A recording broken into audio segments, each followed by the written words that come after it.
Hello, everyone. Thank you so much for joining me. Welcome to all my replay viewers. Welcome to those.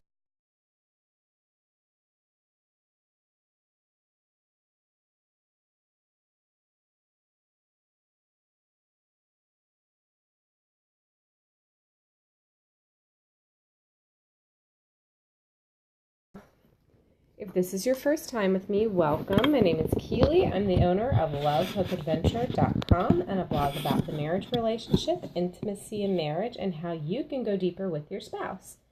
Hello, how are you? So I wanted to come on today and talk with you guys about true love waits, true love waited, sexual purity, how that doesn't end when you're in marriage. And I wanted to talk with you about this because Paul over at the XY Code, or the Generous Husband, he had talked with me about this. Good morning. Thank you for commenting and coming on. So he was talking to me about how he has seen such negative effects from the purity movement from back when I was like a teenager. And a lot of people are coming into their marriages and they are really struggling sexually because of the purity message that they received. And so apparently there are people who received the message that virginity and purity are synonymous. And that's not true. Sexual purity does not mean virginity. It means using your body to honor God. And when you are not married, having sex is not honoring to God. That's outside of His design for sex. But inside of marriage, having sex is honoring to God. And when I was when I was growing up, my mom and dad grew up in an era where you did not talk about sex in church. And people it was very hush-hush. It was considered to be dirty or whatever. And my mom and dad were like, no, we are not going to have this idea of sex. We are not going to do this with you guys. We're going to teach you that sex is God's design, that we are going to teach you that God created it, and that within the right context, it is healthy. And in the wrong context, it is destructive. But we are going to teach you about it. When I got into youth group, we talked about sex a lot. And it wasn't just my church and my youth group. I had been a part of more than one youth group that had this same message. I had been to rallies where these same types of messages were being taught. And so there is a positive side to the purity movement. And I know some people did not have a positive experience, and it actually has affected them negatively. But let me share with you what the positive purity message that I received was. So for example, this is how sex was described to me, an analogy. So say sex is like fire, okay? So fire in my fireplace is wonderful. It's warm, it's life-giving, it is beautiful, it has a purpose, it has a good purpose, it helps cook food, it heats my house, it brings light. I like fire in my fireplace, don't you? Sex inside of marriage, it's wonderful, it is beneficial, it is beautiful, it has a purpose, and it is life-giving. However, sex outside of marriage is like sex on my couch. I'm not sex on my couch, fire on my couch, right? I don't want fire on my couch. Sex on the couch is good when you're married, that's good. But it's like fire that's no longer in the fireplace, but on my couch. I don't want fire on my couch. Do you want fire on your couch? See, fire in your fireplace is great. Fire on your couch, not good. That's going to destroy your home, right? That's going to cause you and your family to be destroyed. So fire in the right context is good. But fire outside of the good context is bad. It's dangerous. That is like sex. So sex inside of marriage, God's design, is good. It's healthy. It's life-giving. It's beautiful. But sex outside of marriage is not. It's destructive. It is not life-giving. It brings a lot of guilt, a lot of shame, a lot of trouble for the people that are having sex outside of God's design. So sex inside of marriage is great. It's wonderful. Sex outside of marriage is destructive. That's the message that was taught to me. And yes, of course, there was some people who would say, well, you don't want to have sex because you don't want to get pregnant. Okay, that's only going to get you so far, because keeping yourself from getting pregnant is not sexual purity. Abstaining just from intercourse is not sexual purity. And so Paul, from The Generous Husband and the XY Code, he's going to put this article on his website next week. And he said that he has spoken to couples that had this rule. Okay, well, they could pretty much do everything except for the boy putting himself completely into the woman. All right, so they were completely virgins because they did not have complete intercourse. That's not the standard. That's not the standard. Just keeping yourself a virgin. That's not the standard. That's not sexual purity. All right, sexual purity is when you are abstaining from things that are going to cause you to lust, because the Bible talks to us about lusting is wrong. Okay, this is not a single person problem. This is a person problem. Whether you are married or not, lust is sexually impure. Lust is wrong. And so while you are still single, before you get married, you are working towards developing these skills. All right?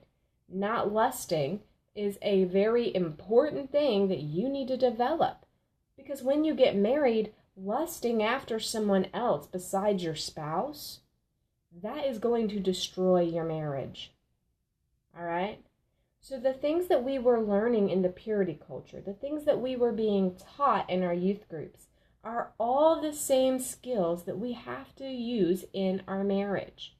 So, for example, periods of abstinence, all right? We were not having sex in our single life. We were being taught that that is not for single life, that's for your married life. But let me tell you something, in marriage, there's going to be some abstinence. Am I right? Have you ever had a baby? Have you ever been away from one another? There are going to be times, like, have you ever had a period? I mean, there are times in your marriage where you have to be abstinent. Someone is super sick.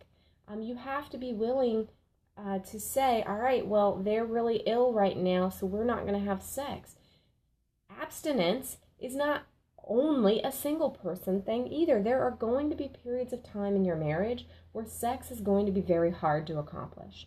Whether you're on your period, or whether you guys are separated from one another, or somebody is sick, or you're pregnant, or you're being put on pelvic rest because you have a UTI. All right? So staying abstinent in your relationship before you get married has so many benefits once you get married, okay? Because you have that practice. So because sexual purity is not just virginity, it is everything else. It's not lusting after other people. It's not thinking improper thoughts. In your married life, you do not need to have visions of sex happening with other people. You don't need to be fantasizing about having sex with someone that's not your spouse, because that's not healthy. That will destroy your marriage and your relationships. So it's okay to fantasize about sex with your spouse. That's sexually pure. But sex outside of marriage is not. That's adultery. The other thing that we were taught was that when you are single and having sex, you are still committing adultery against your future spouse. Even if you marry the person that you have sex with, that's still adultery. And you set yourself up for adultery later on in your marriage because you have not chosen to love and honor and respect one another by abstaining from having sex and from being sexually pure with one another, meaning you guys are not pushing it physically and lusting after each other and sexually fantasizing about each other, and you guys are not awakening love before it's time. And in the Song of Solomon, we talk about that, and he talks about let's not awaken love before the time. So I went through a program called True Love Waits, and I don't know, somebody says that you're having connection problems. I'm sorry, it could be me. I've tried to make sure that it's not me, but it could be. Hopefully the replay is not bad, or I will redo this because it's really important that you guys hear this. And so for sexual purity, what you have to think about to yourself, whether you are single or married, you ask yourself, is what I'm doing with my body honoring God? Is what I'm doing with my mind honoring God? And if the answer is no to that, then you need to change. It doesn't matter if you're married. It doesn't matter if you are single. If what you are doing with your mind and with your body is not honoring God, then that is where the purity issue is a problem, okay? So we've got purity issues. And before, when I was going through this program called True Love Waits, the whole concept was God has someone for you that you are going to marry. I mean, probably. Not everyone gets married. I get that. So God has someone that he has for you to marry. He has a spouse for you in mind. And being sexually pure to God, I mean, it isn't necessarily sexual purity just because you want to get married and be sexually pure for your spouse. You're staying sexually pure because of your relationship with God. And then there will be a day when you get married and you're going to have to continue that sexual purity. Because it's not virginity, it's keeping your mind pure before the Lord. It's keeping your body pure before the Lord. And that does look different in single, when you're single and when you're married. Those two things look different. So True Love Waits was saying, wait until you get married to experience that sexual time. Wait until you get married to really allow your mind to fantasize about your spouse. Wait until you get married to really delve deep with one another physically. Something that we've always told our teenagers, because see, my husband and I, we've been in youth ministry. We were in youth ministry for about 15 years or 14 years, somewhere around there, and he was paid staff for like 10 years in youth ministry. And one thing that we always taught them was, instead of asking, how far is too far? Well, the real question you need to ask is, how can I honor God with my relationship? That's a completely different thing. That is a question you need to ask yourself whether you are single or married. It doesn't matter. Now, part of the True Love Waits program that we were a part of is we were asked to make a commitment to abstain, to be sexually pure. We were making that commitment to sexual purity. We were also making a commitment to abstinence as part of sexual purity, abstaining from sex. And I remember my youth pastor put together this beautiful ceremony where he, anybody who had made those commitments during the weekend, he didn't tell us about it, okay? He bought these rings, and I'm going to show you these rings. Okay, this was my purity ring. And it's not really, my True Love Waits ring is what we called it. Because I wanted to commit to wait to have sex until I got married. But it was also committing to sexual purity. And I was going to exchange this ring with this one. With this ring right here. And this is my wedding band. Austin and I, we both made this commitment. And Austin made his at a different time than me, and that's my husband. So I went to this True Love Waits weekend, and we were given these rings for making that decision as part of a way to just represent it. And our parents gave us the rings in front of the church, and we were just making commitments in front of the church. And that was really special to me and really helped me to remember when I wanted to go over the line with sexual purity. I remembered, I had that ring on my finger. I remembered, okay, I've made a commitment to God to stay sexually pure. And until I take this ring off and put on this wedding band, right? This is my sexual purity band also. I'm still staying sexually pure. It looks different. So Austin, this was Austin's ring, and I don't know if you can see this. It says purity. He bought this later on when he chose to make that commitment to abstain from sex and to sexual purity, and to wait to explore sexual things with me until we got married. So what did that look like in our dating life? Well, about 2 years into it, we decided we could no longer kiss because it was causing us to be impure sexually. We were starting to explore more. Our kissing became much more passionate. Our thought life was really affected, and our ability to stay sexually pure was going away. I'm not against kissing, but I just got to tell you, you can't kiss someone for 5 years and not have it go anywhere. So we stopped kissing as much. We made this decision to quit kissing altogether. So we spent 3 years not engaging in a physical relationship with one another because we knew that that's what it was going to take to honor God with our bodies, to keep ourselves sexually pure and keep our minds from wandering and keep our heart in the right place. And we did not kiss again until our wedding day.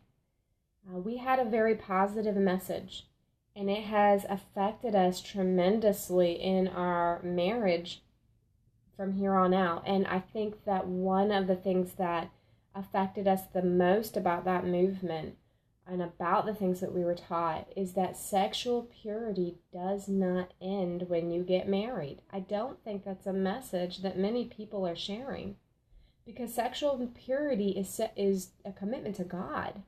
It's a commitment to your spouse, to your future spouse too, yeah, or to your spouse.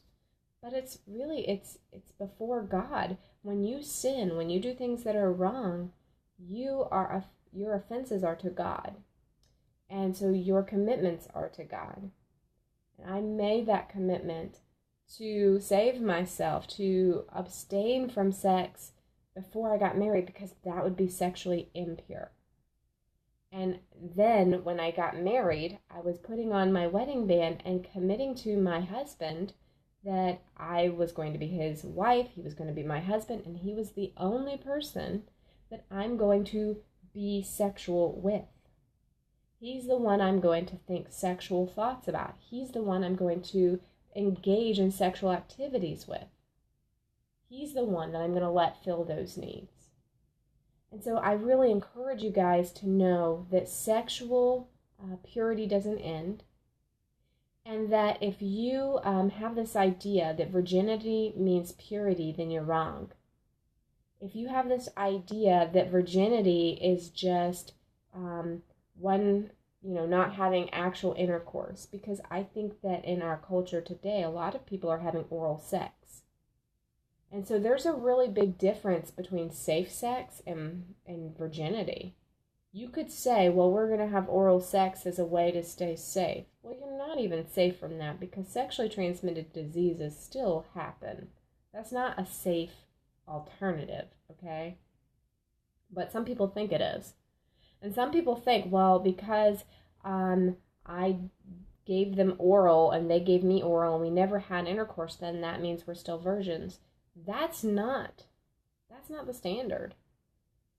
Sexual purity isn't virginity. It is abstaining from being sexual with someone else, whether it's in your mind or whether what you're doing acting out.